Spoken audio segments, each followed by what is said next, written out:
Здравейте отново тук на парк Рила за 6-ти път този прекрасен фестивал организирате. Трудно ли беше тази година? Не, бих казала, че с годините може би рутината си казва думата, но и помощта, която получих тази година от община Дупница и от фирмите, които спонсорираха фестивала, се оказа голямо влияние, защото когато човек е спокоен, може повече да се организира. И бих казала, че тази година се чувствах по-спокойна, по-сигурна и по-лесно се случиха нещата, за което благодаря на всички. Очаквахте малко повече състави. Какво се случи? 2-3 отказаха.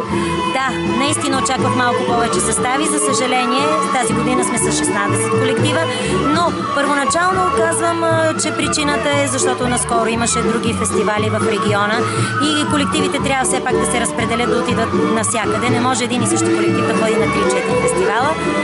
И другото нещо е, че нашия фестивал е малко по-сложен, малко по-изискващ и малко по-отделящ от времето на колективите, защото при нас трябва да се направи разработка, което изисква много работа не само от хореографа, но и от колектива. Може би и това ги е възприяло, защото журито е много строго. И все пак исках да кажа, че вашия фестивал е конкурсен. Конкурсен, точно така. Журито е много строго. Изискванията внимава се за изискванията за критериите на фестивала и все повече и повече ме радва това, че колективите са по-силни, представят се с много хубави постановки.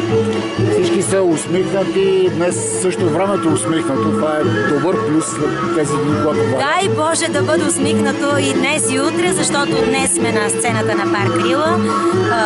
Вечерта от 19 часа започва награждаването и гала концерта на лауреатите. След това за всички посетители на парка и участници в фестивала ще има хоро, докато могат да издържат, защото сме подготвили изненада с оркестър от региона, с певици и ще танцуват докато издържат. Програмата обаче за участниците не свършва днес, продължава и утре. Точно така. За участниците продължават разходките в нашата величествена Рила планина. Някои от колективите ще се разходят до Седемтериевски езера, а от тази година вече колективите посещават и Цар и Мали град, за което съм длъжна да благодаря на спонсорите. Благодаря и успех! Благодаря!